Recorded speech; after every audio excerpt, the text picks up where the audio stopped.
Hi, I'm doctor Teja, Cairo practitioner, osteopathy practitioner, ఆక్యుపెంచరిస్ట్ and physiotherapist. మనం ఇంతకుముందు చాలా టాపిక్స్ చెప్పాను కదా. ఇప్పుడు మీకు చెప్పబోయే యాక్చువల్లీ ఒక కేస్ స్టడీ, అంటే మన దగ్గరకు వచ్చిన ఒక పేషెంట్ గురించి మీకు చెప్తున్నాను. ఇట్స్ వెరీ ఇంట్రెస్టింగ్ మాట. ఆయనకి ఏంటంటే ఈ క్రానిక్ సిఓపిడి అంటాం, క్రానిక్ అబ్స్ట్రక్టివ్ పల్మనరీ డిసీజ్ అంటాం, దాన్ని క్రానిక్ అబ్స్ట్రక్టివ్ ఎయిర్వే డిసీజ్ అని కూడా అనొచ్చు. అలానే క్రానిక్ అబ్స్ట్రక్టివ్ లంగ్ డిసీజ్ అని కూడా అంటాం మనం దీన్ని, సిఓపిడిని. అంటే మూడు విధాలుగా పిలుస్తాం, అంటే మూడు పేర్లతో. క్రానిక్ అబ్స్ట్రక్టివ్ పల్మనరీ డిసీజ్ అనొచ్చు, క్రానిక్ అబ్స్ట్రక్టివ్ ఎయిర్వే డిసీజ్ అనొచ్చు, క్రానిక్ అబ్స్ట్రక్టివ్ లంగ్ డిసీజ్ అని కూడా అనొచ్చు. అంటే ఇందులో మనం కామన్గా టూ మేజర్ ప్రాబ్లమ్స్ చూస్తాం. అంటే దేనివల్ల వస్తుందంటే చాలా వరకు క్రానిక్ బ్రాంకైటిస్ కావచ్చు, అలానే అంటే బ్రాంకియల్స్ అనేది ఇన్ఫ్లమ్ అవుతాయి. అలానే ఎంఫైసీమా అంటాం. ఎంఫైసీమాలో ఏమవుతుందంటే మనకి లంగ్లో ఇంటర్నల్ వాల్స్ ఏదైతే ఉంటాయో ఆ ఇన్ఫ్లమ్ అయ్యి ఎయిర్ సాక్స్ అంటాం, దాన్ని ఆల్వియోలాయ్ అంటాం. ఈ ఆల్వియోలాయ్ అనేది చాలా వరకు డ్యామేజ్ అవుతుంది అనమాట. ఇది మన చాలా వరకు ఈ లంగ్ డిసీజెస్ అనేది, ఈ లంగ్ ప్రాబ్లమ్స్, ఈ సిఓపిడి, ఈ క్రానిక్ బ్రాంకైటిస్ కానీ ఎంఫైసీమా కానీ కామన్గా మనం ఈ స్మోకింగ్ ఎక్కువ చేసే వాళ్ళలో కామన్గా చూస్తాము. అలానే ఎయిర్ పొల్యూటెంట్స్ అనొచ్చు.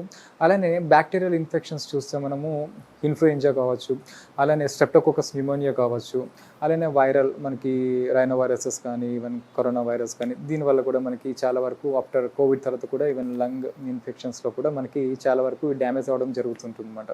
సో దీనివల్ల ఏమవుతుందంటే ఎయిర్వే రిస్ట్రిక్షన్స్, అంటే ఎయిర్ ఫ్లో అనేది అబ్స్ట్రక్షన్ ఉన్నప్పుడు ఏమవుతుందంటే దీనివల్ల మనకి షార్టేజ్ ఆఫ్ బ్రెత్, అంటే సరిగ్గా గాలి అనేది తీసుకోకపోవడం వల్ల ఆయాసం అనేది ఎక్కువ వస్తుంటుంది అనమాట, ఈ ఎయిర్వే ఏదైతే అబ్స్ట్రక్షన్ ఉంటుందో.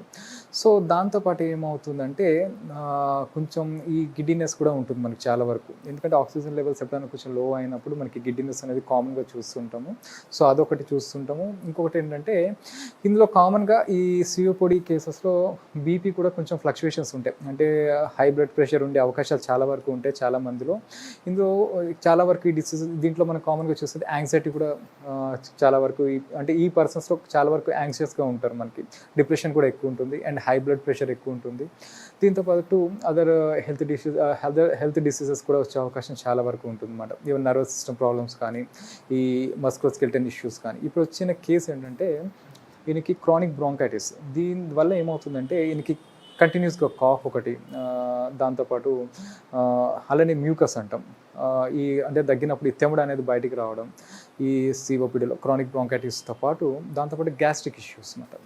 అంటే ఈ సరిగా ఇండైజేషన్, అంటే ఎందుకంటే ఇప్పుడు షార్ట్నెస్ ఆఫ్ బ్రెత్ ఉన్నప్పుడు ఏంటంటే ఎక్కువ వాకింగ్ చేసినప్పుడు ఆయాసం వచ్చినప్పుడు ఏమంటుందంటే ఫిజికల్ యాక్టివిటీ తక్కువ ఉన్నప్పుడు గ్యాస్ట్రైటిస్ కామన్గా డెవలప్ అవుతుంది మనకి, గ్యాస్ట్రిక్ ఇష్యూస్ అనేది.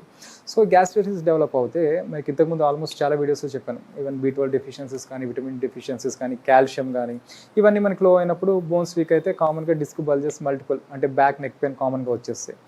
సో ఇప్పుడు మన చూడబోయే కేసులో ఈ సిఓపిడితో పాటు క్రానిక్ గ్యాస్ట్రైటిస్, అలానే మల్టిపుల్ డిస్క్ బల్జెస్ అన్నమాట.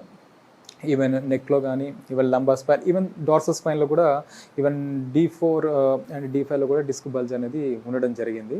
సో అంటే ఈయన మార్కెటింగ్ ఫీల్డ్లో ఉండడం వల్ల ఈయన మోర్ దెన్ డైలీ ఒక 150 కిలోమీటర్స్ అనేది డ్రైవ్ చేస్తాడు అనమాట.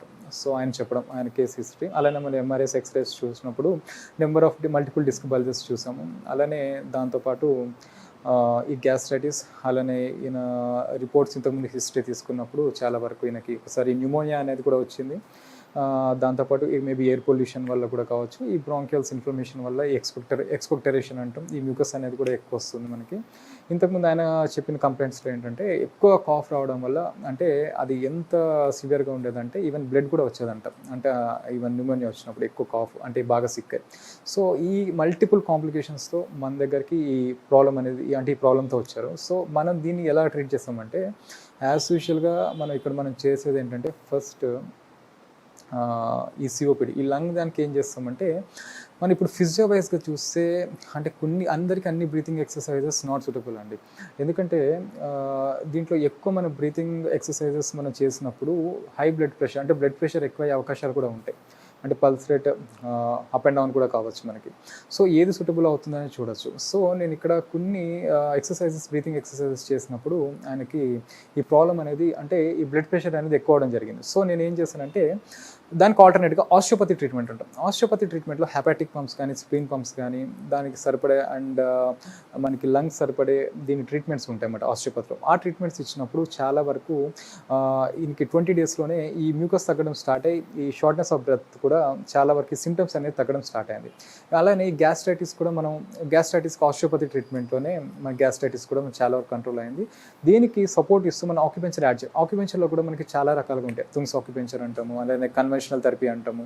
సో ఈ conventional therapy and Tung's acupuncture and scalp acupuncture ఈ 3 కాంబినేషన్లు ఇవ్వడంతో గ్యాస్ట్రైటిస్ కంట్రోల్ అయింది. అలానే ఈ లంగ్ ఏదైతే ప్రాబ్లం ఉందో ఈ లంగ్ ప్రాబ్లం కూడా చాలా వరకు 70 to 80% తగ్గింది. అంటే ఆయనకి ఏంటంటే రెగ్యులర్గా యాంటీహిస్టమిన్స్, ఇన్హేలర్స్, బ్రోంకోడైలేటర్స్ యూజ్ చేసేవారు.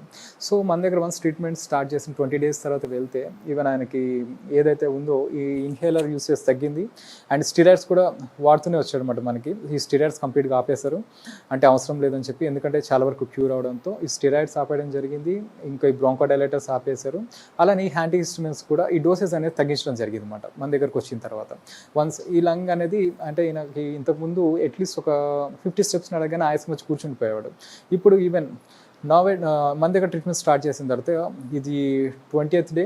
సో ఇప్పుడు మన దగ్గర ట్రీట్మెంట్ స్టార్ట్ చేసిన తర్వాత ఆయన ఈజీగా ఒక 3,000 to 4,000 స్టెప్స్ ఎటువంటి ఇబ్బంది లేకుండా నడవగలుగుతాడు. అలానే బ్యాక్ పెయిన్ కూడా మల్టిపుల్ డిస్క్ బాల్జెస్ ఉండడం వల్ల ఈ చేతుల్లో కాళ్ళలో కొంచెం వీక్నెస్ అలానే తిమ్ముర్లు వచ్చేవి. సో మనం ట్రీట్ చేసిన తర్వాత అవి కూడా తగ్గడంతో ఆయన ఫిజికల్ యాక్టివిటీ మళ్ళీ ఇంప్రూవ్ అవడంతో ఈ ప్రాబ్లమ్స్ అన్నీ కూడా తగ్గుతూ వచ్చినాయి అన్నమాట. సో అందుకే మనకి ఈ మల్టిపుల్ ఈ కాంబినేషన్ థెరపీ ఎప్పుడైతే మనం ట్రీట్ చేయగలుగుతామో పేషెంట్ని, అంటే ఈ మల్టీ ఏదైతే ప్రాబ్లమ్స్ ఉన్నాయో ఈ ప్రాబ్లమ్స్ అన్నీ కూడా మనం స్టెప్ బై స్టెప్, అంటే దానికి సరిపడే డయాగ్నోసిస్, అంటే దానికి సరిపడే టెస్ట్లు చూడడం ఒకటి, మన ఫిజికల్ ఎగ్జామినేషన్ ఒకటి, అవన్నీ మనం చూడగలిగితే అలానే న్యూట్రిషన్ చేంజెస్ కూడా కంపల్సరీ అన్నమాట ఈ సివోపిడి ఉన్నప్పుడు. అండ్ లైఫ్ స్టైల్ చేంజెస్ ఇవన్నీ మనం చేంజ్ చేయగలిగితే మనకి అంటే కంజెంటల్ ప్రాబ్లమ్స్ అంటాం, బై బర్త్ పుట్టుకతో వచ్చిన ప్రాబ్లమ్స్కి సొల్యూషన్ ఉండకపోవచ్చు, కానీ చాలా వరకు ఈ మధ్యలో వచ్చిన ప్రాబ్లమ్ సొల్యూషన్ ఉంటుంది. ఇప్పుడు అలానే మీకు చెప్పాను, క్రానిక్ బ్రాంకైటిస్ చాలా వరకు ఏంటంటే వీక్స్ to ఇయర్స్ కూడా పట్టచ్చు మనకి ఇది తగ్గడానికి. అలానే ఇందులో ఇంకో కండిషన్ ఎంఫైసిమా అంటాం. ఎంఫైసిమాలో ఏమవుతుందంటే ఈ యాల్వియర్ డ్యామేజ్ అవుతుంది. ఈ డ్యామేజ్ అయినప్పుడు ఒక్కొక్కసారి అది హీల్ అవ్వచ్చు, హీల్ కాకపోవచ్చు. మనం ఫర్దర్గా అది ఇంకా డ్యామేజ్ కాకుండా ముందుగానే ప్రివెంట్ చేసుకోవాల్సి ఉంటుంది అనమాట. సో ఈ లాంగ్ రన్ యూస్, ఇప్పుడు ఎమర్జెన్సీలో మన మెడికేషన్స్ 1 week 10 days అంటే ఓకే, కానీ అలానే లాంగ్ రన్ ఇయర్స్ యూస్ చేసినప్పుడు ఏమవుతుందంటే మనకి లివర్ ఫంక్షన్లో కానీ కిడ్నీ ఫంక్షన్లో కానీ చేంజెస్ వచ్చే అవకాశాలు చాలా వరకు ఉంటాయి అన్నమాట. సో అందుకే మనము ఎమర్జెన్సీకి మెడికేషన్స్ యూస్ చేయొచ్చు, కానీ through out the year medications use చేయడం వల్ల దాని నుంచి వచ్చే సైడ్ ఎఫెక్ట్స్ చాలా ఉంటాయి మనకి. సో ఇప్పుడు వచ్చిన మన దగ్గరికి ఎవరైతే వచ్చారో ఈ ప్రాబ్లమ్స్, ఒకసారి నాగచైతన్య గారికి before and after treatment results ఎలా ఉన్నాయనేది ఒకసారి అడిగి తెలుసుకుందాం మనం. ఓకే, ఇప్పుడు చైతన్య గారిని అడిగి తెలుసుకుందామండి. ఆయన ఎక్కడి నుంచి వచ్చారు, అంటే మన దగ్గర రాకముందు ఏమేమి ట్రీట్మెంట్స్ తీసుకున్నారు, అలానే ఆయనకున్న ప్రాబ్లమ్స్ కూడా ఒకసారి ఆయన అడిగి తెలుసుకుందాం. హలో అండి చైతన్య గారు. Hello sir. మీరు ఎక్కడి నుంచి వచ్చారండి? సార్ నిజామాబాద్ నుంచి వచ్చాను. నిజామాబాద్ నుంచి వచ్చారు. చైతన్య గారు, యాక్చువల్లీ మీరు ఇక్కడికి రాకముందు ఏమేమి ప్రాబ్లమ్స్తో అంటే ఇబ్బంది పడ్డారు, అంటే ఏం ప్రాబ్లం ఉండేది ఫస్ట్? మీరు దగ్గు, తెమ్మడ, gastric problems, neck pain, back pains, ఆయాసం కూడా వచ్చేది సార్. అంటే ఒక 50 steps ముందు ఒక 50 అడుగులు వేస్తే కూడా ఆయాసం వచ్చి కూర్చునేవారని చెప్పేవారు. అవును సార్. ఇప్పుడు అది ఒకటి ఉండేది కదా. సో ఓకే, ఇప్పుడు ఇది ఎన్ని ఇయర్స్ నుంచి ఉంది మీకు ఈ ప్రాబ్లం అనేది? నాకు దగ్గర 4 years నుంచి ఉంది సార్. అంటే ఈ 4 years మరి దీన్ని ఎలా మేనేజ్ చేస్తూ వచ్చారు మీరు? సార్ నేను మేనేజ్ అంటే మెడిటేషన్, మెడికల్ తీసుకోవడము, మందులు తీసుకునేవాడిని సార్. అలాగే యూట్యూబ్లో వీడియోస్ చూసి ముంబై వెళ్ళాను సార్. ముంబైలో కైరోప్రాక్టికల్ అనే ట్రీట్మెంట్ కూడా తీయించుకున్నాను. దీనికి బ్యాక్ పెయిన్ కోసం సార్. ఓకే, అయినా కానీ ఏమి రిజల్ట్ లేదు సార్ దాంతో. ఓకే, మరి ఇక్కడికి మీరు ఎలా వచ్చారండి? ఎవరి సజెషన్ వల్ల వచ్చారు? యూట్యూబ్ వీడియోస్ లేదంటే ఫ్రెండ్స్ సజెషన్స్? మా ఫ్రెండ్ సజెషన్ చేశాడు సార్. తను కూడా ఇక్కడే ట్రీట్మెంట్ చేయించుకున్నాడు. ఓకే, డాక్టర్ తేజ గారు ఉన్నారు, ఒకసారి వాళ్ళని వెళ్ళి కన్సల్ట్ అవ్వండి అంటే ఇక్కడికి వచ్చాను సార్ మీ దగ్గర. ఓకే, ఇప్పుడు మీరు ఇక్కడికి వచ్చినప్పుడు మీరు కన్ఫ్యూషన్తో వచ్చారు కదా, ట్రీట్మెంట్ తీసుకోవాలా వద్దా అని. అప్పుడు మనం వేరే ఇక్కడ ట్రీట్ చేస్తున్న వేరే పేషెంట్స్ కూడా అడిగి తెలుసుకోవడం జరిగింది. మీరు అప్పుడు వేరే వాళ్ళని అడిగినప్పుడు వాళ్ళ ఒపీనియన్ ఎలా ఉండేది సార్? వాళ్ళు చాలా బాగా చెప్పారు సార్. సార్ దగ్గర ట్రీట్మెంట్ చేయించుకున్న తర్వాత 100% నాకు క్యూర్ అయింది అని చెప్పారు సార్. అప్పుడు మీరు ఒక 7-8 మెంబర్స్ అడిగినట్టుంది. ఓకే, దాని తర్వాత మీకు కాన్ఫిడెన్స్ వచ్చి మీరు ట్రీట్మెంట్ అనేది అప్పుడు స్టార్ట్ చేస్తారు. అవును సార్. ఓకే, మనకేంటంటే చాలా ఇయర్స్ నుంచి ప్రాబ్లం ఉండి చాలా చోట్ల తిరిగి వచ్చినప్పుడు ఎవరికైనా కొంచెం అనుమానం అనేది ఉంటుందండి, అంటే తగ్గుతుందా లేదా అన్నప్పుడు ఇక్కడ మనకి ఏంటంటే మన క్లినిక్లో ట్రీట్మెంట్ అవుతున్న పేషెంట్స్తో మీరు వచ్చి కూడా మాట్లాడదు, అంటే ట్రీట్మెంట్ స్టార్ట్ చేసే ముందు సో వాళ్ళతో కూడా మీరు ఇంటరాక్ట్ అవ్వచ్చు, అంటే వాళ్ళతో మాట్లాడే వాళ్ళ ఒపీనియన్ కూడా తీసుకోవచ్చు అనమాట. అంటే వాళ్ళకి ఎంత ఇంటెన్సిటీ ఆఫ్ పెయిన్, వాళ్ళు ఎప్పటి నుంచి ప్రాబ్లమ్ ఫేస్ చేస్తారు. అంటే వేరే క్లినిక్స్లో ఏంటంటే ఇలా ఉండదు, మీకు వాళ్ళే మాట్లాడతారు, వాళ్ళే సజెస్ట్ చేస్తారు. కానీ ఇక్కడ మన క్లినిక్లో ఏంటంటే మీరు ఇక్కడ ఒపీనియన్ తీసుకోవచ్చు, ట్రీట్మెంట్ అవుతున్న వాళ్ళ ఒపీనియన్ తీసుకొని మీరు ఇక్కడ ట్రీట్మెంట్ అనేది స్టార్ట్ చేయొచ్చు అనమాట. అదే ఇక్కడ ఏంటంటే మనకి కన్ఫ్యూజన్తో ఉన్నారు చైతన్య గారు, అప్పుడు వచ్చినప్పుడు కూడా ఆయనకి ఇక్కడున్న మన పేషెంట్స్తో ఒక 7-8 మెంబర్స్తో మాట్లాడిన తర్వాత ఆయన కాన్ఫిడెన్స్ అనేది వచ్చి ట్రీట్మెంట్ స్టార్ట్ చేయడం జరిగింది, అంతేనా? ఇప్పుడు మనం ట్రీట్మెంట్ స్టార్ట్ చేసిన మీకు 1.5 to 2 months పడుతుందని చెప్పాను మీకు, ఎందుకంటే మీకు ప్రాబ్లం క్రానిక్ కాబట్టి. సో ఇక్కడ మనం ట్రీట్మెంట్ స్టార్ట్ చేసి ఒక 1 month అయిపోయింది అనుకుంటాను, 20 days పైన అయింది కదా, 20 days పైన అయింది. సో ఈ 20 daysలో మీకు ఇప్పుడు ఈ తెమ్మడ అనేది ఎలా తగ్గిందండి? ఫ్లమ్ ఇంతకు కంటిన్యూస్ కాఫ్ ఉండేది కదా, కాఫ్ 90% వరకు అయితే రిజల్ట్ కాఫ్ తగ్గింది. ఇప్పుడు నడుస్తున్నప్పుడు ఇప్పుడు ఒక 50 steps ఆయాసం వచ్చి కూర్చుండిపోయేవారు కదా, ఇప్పుడు ఒక 1-2 kilometers నడవగలుగుతున్నారు? నడవగలుగుతారు. అంటే ఆయాసం ఏమి ఉండట్లేదు, ఆయాసం అయితే ఏం లేదు, కాఫ్ కూడా ఏం లేదు. ఇప్పుడు ఈ బ్యాక్ పెయిన్ కానీ నెక్ పెయిన్ కానీ ఎలా ఉంది చైతన్య గారు మీకు? 90% వరకు అయితే క్యూర్ అయింది సార్. అంటే ఇప్పుడు మీకు ఇబ్బంది ఏం లేదా మీ పనులలో? 4 years బ్యాక్ అయితే ఎలా ఉన్నానో ఇప్పుడు నార్మల్ పొజిషన్ అలానే ఉన్నాను సార్. ఓకే, అంటే 4 years బ్యాక్ మీకు అయితే ఎలా అనిపించింది మీ బాడీ? ఇప్పుడు ట్రీట్మెంట్ చేసిన తర్వాత మీకు అంత నార్మల్గా అనిపిస్తుంది? అవును సార్. ఇంకోటి బ్యాక్ పెయిన్ అంటే ఫిజికల్ యాక్టివిటీ లేకపోవడం వల్ల ఈవెన్ గ్యాస్ట్రిక్ ప్రాబ్లం కూడా వచ్చిందన్నారు కదా, ఇప్పుడు ఎలా ఉంది? అంటే ఇప్పుడు ఫుడ్ తినగలుగుతున్నారు ఏమైనా? ఇబ్బంది ఏం లేదు? ఇబ్బంది ఏం లేదు సార్. అంటే మీ యాక్టివిటీస్ మీరు చేసుకోగలుగుతున్నారు. ఇప్పుడు ఫ్లమ్ అంటే ఈ మ్యూకస్ అంటే బయటికి తెమ్మడ రావడం అయితే తగ్గింది, ఈ కాఫ్ కూడా తగ్గింది కదా. సో ఇక్కడ ఏంటంటే చాలా వరకు మనం చైతన్య గారిని చూసినప్పుడు వీజింగ్ ఉండేదండి, వీజింగ్ అబ్జర్వ్ చేస్తాం అనమాట. సో ఈ మ్యూకస్ ఉన్నప్పుడు కామన్గా లోవర్ రెస్పిరేటరీ ట్రాక్ట్ ఇన్ఫెక్షన్స్లో వీజింగ్ అనేది కామన్గా ఉంటుంది మనకి. సో మనం అందుకే డయాగ్నోసిస్ ఫస్ట్ ఈ లంగ్, అలానే spirometry lung function test, lung capacity చూడడానికి స్పైరోమెట్రీ టెస్ట్ కూడా చేస్తాం ఇక్కడ మేము మన క్లినిక్స్లో. అలానే చెస్ట్ ఎక్స్రేస్ చూస్తాము, దాంతోపాటు ఈయనది బ్యాక్ ఎక్స్రేస్ కూడా చూసినప్పుడు, అండ్ లంబార్ నడుములో కానీ అలానే ఈ నెక్లో కానీ మల్టిపుల్ డిస్క్ బల్జెస్. ఈవెన్ ఈ ఫిజికల్ యాక్టివిటీ కామన్గా ఎవరికైనా తక్కువ ఉన్నప్పుడు మనకి ఏంటంటే మామూలుగా ఈ సిఓపిడి అంటే ఈ లంగ్ డిసీజెస్లో అలానే బ్యాక్ పెయిన్స్లో ఎక్కువ రోజులు ఉన్నప్పుడు కామన్గా ఎవరికైనా యాంగ్జైటీ డెవలప్ అవుతుంది. ఇంకోటి ఫిజికల్ యాక్టివిటీ తక్కువ అయినప్పుడు ఈ గ్యాస్ట్రైటిస్ రావడం కామన్గా ఉంటుంది మనకి, అంటే అరుగుదల తక్కువ ఉంటుంది మన ఫుడ్ తిన్నప్పుడు. సో అందుకే మనకి కంపల్సరీ ఏదైనా డిసీజ్ వచ్చినప్పుడు లైఫ్ స్టైల్ చేంజెస్ కంపల్సరీ చేసుకోవాల్సి ఉంటుంది అనమాట, అంటే మళ్ళీ రియాకర్ అవ్వకుండా. సో ఇక్కడ మనం చూసినప్పుడు ఇక్కడ వీజింగ్ కానీ ఈ లోవర్ రెస్పిరేటరీ ట్రాక్ట్లో, అలానే దాంతోపాటు ఫ్లమ్ ఎక్కువ వచ్చేది, ఈవెన్ కాఫ్ కూడా ఆయన మాట్లాడేటప్పుడు కూడా ఈవెన్ 10 నిమిషాలు మాట్లాడాలన్నా కూడా అది కాఫ్తోనే మాట్లాడేవారు. సో దాంతోపాటు ఇక్కడ మనం ఇచ్చిన ట్రీట్మెంట్స్ అంటే ఇట్స్ ఇది లివర్ పంప్, అలానే హెపాటిక్ పంప్స్ అంటాం. ఇందులో నెంబర్ ఆఫ్ మ్యానిపులేషన్స్ ఉంటాయి. అలానే ఇక్కడ వరకు చూస్తే మనం డయాఫ్రమ్ రిలీజ్ అంటాం, ఇలానే నెంబర్ ఆఫ్ మ్యానిపులేషన్స్, లివర్లో 3 dimensional మూవ్మెంట్స్ అంటాం, అలానే ఇంటెస్టైనల్, అలానే ఇక్కడ ఫేషియల్ రిలీజ్ కూడా చేయడం జరుగుతుంది మనకి. సో ఇలా మన మ్యానిపులేషన్స్ దీనికి సరిపడా. అలానే లంగ్లోకి వచ్చేసరికి మనం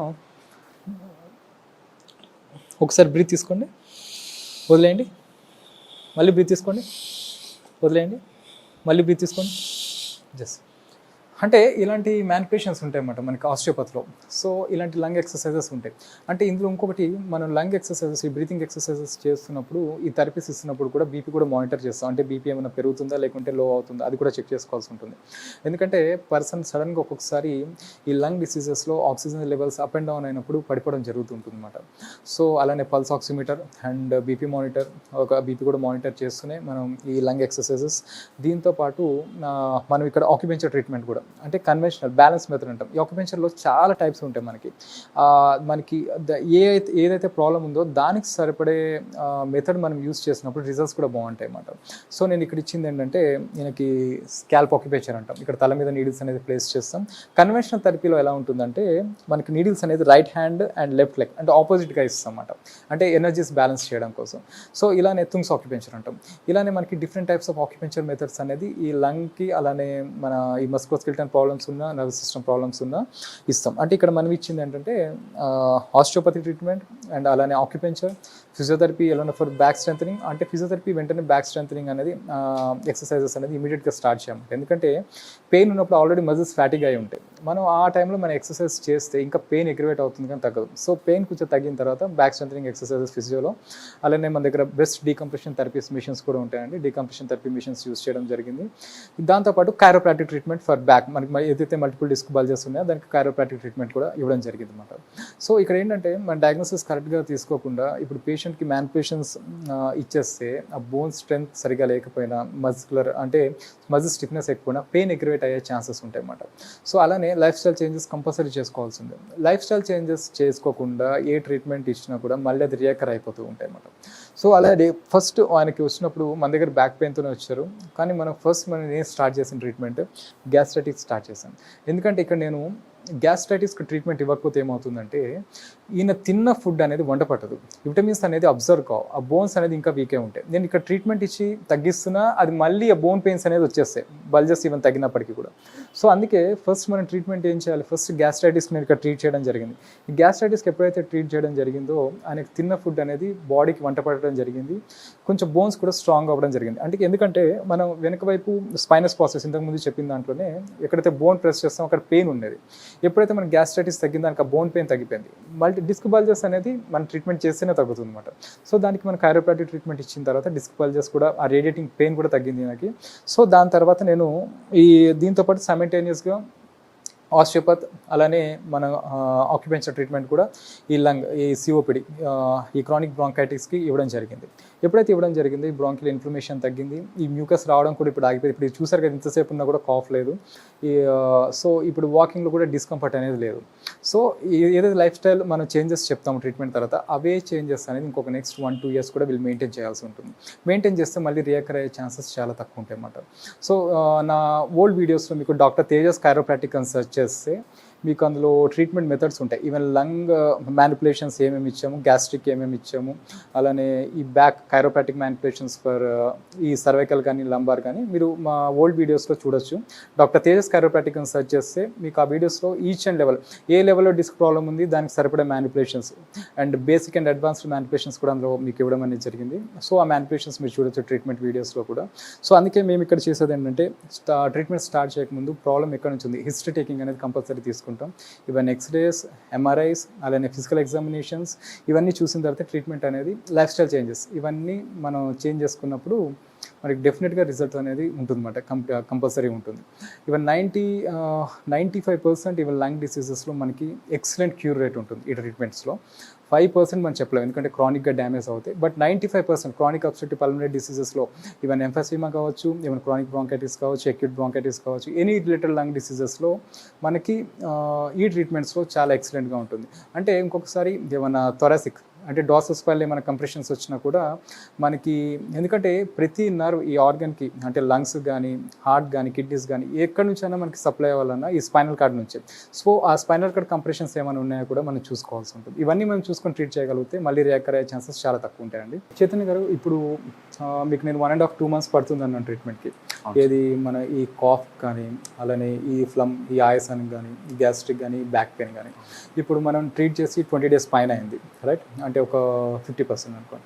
సో ఇప్పుడు మీకు 100%లో ఎంత ఇంటెన్సిటీ ఆఫ్ పెయిన్ ఈ బ్యాక్ పెయిన్ కానీ నెక్ పెయిన్ తగ్గింది మీకు? 90% వరకు. 90%. ఇప్పుడు ఈ కాఫ్ రావడం కానీ ఈ తెమడ రావడం కానీ ఎలా ఉంది? ఇప్పుడు ఈ మధ్యలో ఏమైనా వచ్చిందా మళ్ళీ? ఈ మధ్యలో కాలంలో ఏం లేదు. ఇప్పుడు తిన్నది కూడా డైజెస్ట్ అవుతుందండి? అరుగుదల ఓకే.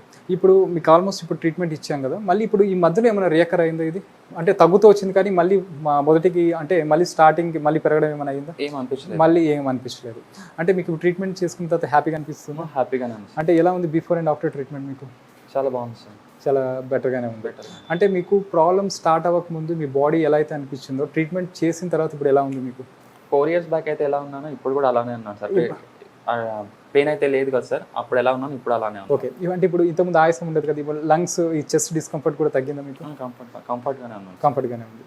ఓకే, థ్యాంక్ యూ అండి. Thank you sir. ఓకే, చూసాం కదా before and treatment after results ఎలా ఉందండి. అంటే మనం ఏదైనా ప్రాబ్లం వచ్చినప్పుడు స్పెసిఫిక్గా దాని రిలేటెడ్ ట్రీట్మెంట్ మనం ఇవ్వగలిగితే అంటే కరెక్ట్ డయాగ్నోసిస్ తీసుకొని ఖచ్చితంగా ప్రాబ్లం అనేది మనకి 95% తగ్గుతాయండి ఎంత క్రానిక్ ఉన్నప్పటికీ కూడా. కాకపోతే ఇట్ టేక్స్ టైం, కొంచెం పేషెన్స్ అనేది ఉండాలి, టైం అనేది కొంచెం ఎక్కువ తీసుకుంటుంది, బట్ మనకి తగ్గే అవకాశం చాలా వరకు ఉంటుంది అనమాట. 5% ఆఫ్ కేసెస్ అంటే క్రానిక్గా డ్యామేజ్ అవుతే మనం ఏం చేయలేము కానీ. అందుకే సో ఈ మల్టిపుల్ మనకి డిసీజ్ ఇక్కడ మనకి వచ్చే కేసెస్ అన్ని కూడా చాలా క్రానిక్గానే ఉంటాయి. ఎందుకంటే అక్యూట్ స్టేజ్లో ఉన్నప్పుడు వాళ్ళు మెడికేషన్స్ మీదనే ఉంటారు, క్రానిక్ అయిన తర్వాతనే మన దగ్గర రావడం అనేది జరుగుతుంది. కాబట్టి ఈవెన్ అయినప్పటికీ కూడా మన దగ్గర మల్టీ కాంబినేషన్ థెరపీస్ ఇస్తున్నాం కాబట్టి మనం చాలా వరకు ఈ కాంబినేషన్ థెరపీలో షార్ట్ టైంలోనే తగ్గించడం అనేది జరుగుతుంది అనమాట. అంటే రూట్ కాజ్ ఎక్కడి నుంచి ఉంది, మనం ఎక్కడి నుంచి ప్రాబ్లమ్ స్టార్ట్ అయింది అనేది ఫైండ్ అవుట్ చేయగలిగితే సో మనకి ప్రాబ్లమ్ సాల్వ్ చేయడం కూడా చాలా వరకు ఈజీగా ఉంటుంది. మన ఇక్కడ కైరోప్రాటిక్ ఆస్టియోపతితో పాటు అడ్వాన్స్డ్గా FDM థెరపీ అంటాం, అలానే SCCA, SC, SCIT అంటాం. ఈ అడ్వాన్స్డ్ థెరపీస్ కూడా ఇవ్వడంతో SAT అంటాం, ఈ స్పైనల్ అలైన్మెంట్ థెరపీస్ కూడా ఇవ్వడంతో మనకి చాలా వరకు ఈ క్యూర్ రేట్ అనేది 100% ఉంటుంది మనకి ఇక్కడ ట్రీట్మెంట్స్లో. ఇక్కడ ఏంటంటే బిఫోర్ ట్రీట్మెంట్ స్టార్ట్ చేసే ముందు ఇక్కడ ఉన్న పేషెంట్స్ను కూడా మీరు అడిగి ఒపీనియన్ తీసుకొని, అంటే వాళ్ళు చెప్పే ఒపీనియన్స్ ఉంటాయి కదా, అంటే వాళ్ళు ఎక్కడి నుంచి వచ్చారు, ఎన్ని డేస్ నుంచి థెరపీ ఉందనేది వాళ్ళని అడిగి కూడా మీరు ఒపీనియన్ తీసుకోవచ్చు. ఇక్కడ మనకి తీసుకున్న తర్వాత కూడా ట్రీట్మెంట్ మీరు స్టార్ట్ చేయొచ్చు. అలా కూడా మేము ఇక్కడ ఎలో చేస్తాం. వేరే క్లినిక్స్లో ఏంటంటే అలా ఎలో చేయరు మిమ్మల్ని, ఎందుకంటే వేరే పేషెంట్స్తో మాట్లాడినవారు అండ్ ఇంటరాక్ట్ కానివారు. ఇక్కడ మనకి ఏంటంటే ఇంటరాక్ట్ అవ్వచ్చు వేరే పేషెంట్స్తో, ఒకరిద్దరితో కాదు, ఇక్కడ ఆల్మోస్ట్ 10 మందితో అన్న మీరు మాట్లాడచ్చు ఇక్కడ ట్రీట్మెంట్ అవుతున్న వాళ్ళందరితో కూడా. మన బ్రాంచెస్ సోమాజిగూడ అండ్ సైనిక్పురిలో ఉండండి. సోమాజిగూడలో యశోద హాస్పిటల్ ఆపోజిట్లోనే ఉంటుంది, మెయిన్ రోడ్ మీదనే ఉంటుంది మనది.